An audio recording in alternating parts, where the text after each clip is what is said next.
In the name of the holy and living God. You may be seated.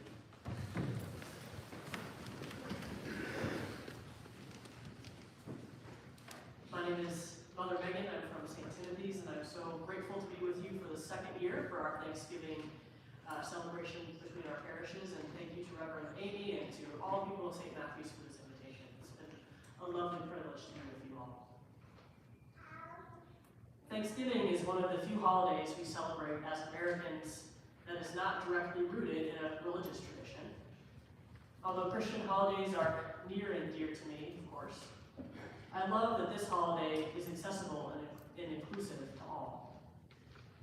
Thanksgiving is a family holiday, but family is usually loosely defined.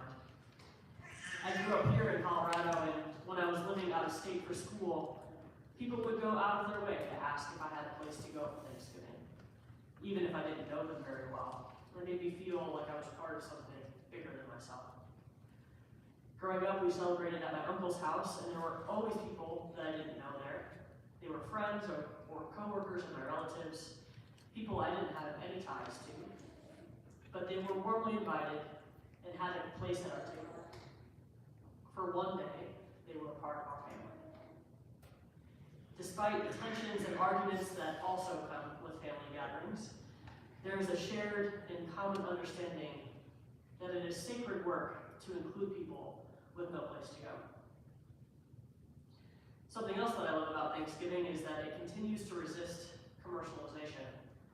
Food and quality time are the stars of the show. Sometimes there's football on or the Macy's Day Parade in the background. But there is minimal emphasis to spend money on other things. Black Friday and Christmas are right around the corner, and they themselves are a huge industry worth billions upon billions of dollars. But Thanksgiving continues to maintain its focus on people rather than things. Although Thanksgiving is not religious, how we celebrate the holiday can deepen our understanding and our connection to our Christian faith and practice. The church uses several words for the sacrament of the bread and the wine. Some traditions call it the Lord's Supper or communion, and often we in the Episcopal Church call it Eucharist. We borrowed the word Eucharist from the Greek, so we as English speakers don't immediately understand what the word means.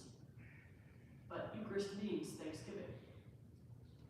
When we gather around the altar and share in the bread and the wine, we are thankful that we are created by God. We are thankful for our community. We are thankful for Jesus and his life and sacrifice on the cross. Before we gather at the table, we offer our money to support the ministry of the church and to help others, thankful and grateful for what we have, for the blessings given to us. We bring forward the bread and the wine, which are symbols of our daily bread, the food that we need each day to survive. We bless it and share it, inviting anyone hungry or thirsty for the presence of God to come forward and eat and drink together. We all get the same portion. We invite strangers to share this gift with us, making room for them beside us at the table. Everyone gets a seat, and if you don't have a table to belong to you, you're always welcome at this one. Eucharist and Thanksgiving and Eucharist, they are centered on food, but the true meaning is found in the sharing and blessing that includes all who need it. Our gospel passage from John addresses these themes of faith, food, and thanksgiving.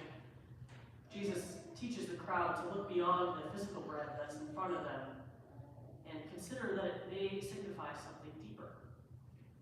Bread isn't just bread, it's family, it's community, it's life itself. Jesus reminds them that it wasn't Moses that provided manna in the desert when they were wandering for 40 years, but God provided it for them. God is the source of all life, the one who provides for us even in times of extreme difficulty. We are not always aware of the blessings we receive, but through the practice of our faith, we can start to see the world differently and how those blessings emerge in the ordinary. When we pause to say grace before a meal, we acknowledge that even though we work hard for our paychecks, the food we eat does not come solely from the work of our hands. It is a community effort. It is a gift to us from creation. It is a gift to us from God. Jesus, as the bread of life, shows us that it is not our own effort or work that keeps us alive, but the grace and love of God. Being in our line of work, people I encounter in the world sometimes share their thoughts about religion and prayer, sometimes unprompted. I have heard on more than one occasion that families who are not religious will say grace once a year around Thanksgiving at the table together.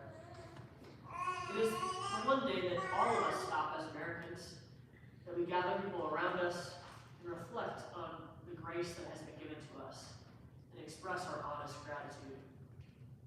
I personally love all the food and the side dishes that we get on Thanksgiving, but the true heart of the holiday is not really about the food.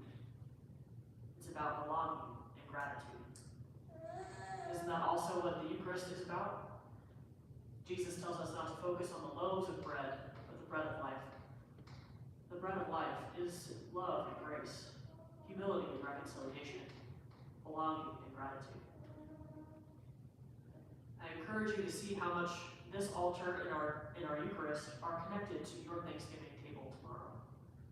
Even if you don't have a Thanksgiving table to share with others, you can think about this altar as your Thanksgiving table every week.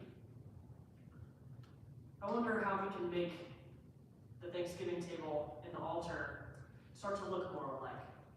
How can we take the gift of grace that we receive here and share it with those that we love around our own tables? Who can we invite to share this meal of gratitude? My prayer for all of us is that when we come to this Thanksgiving table together in a few minutes, we can be transformed to see how Jesus is calling us to bring this Thanksgiving feast to each day of our lives, to each person that we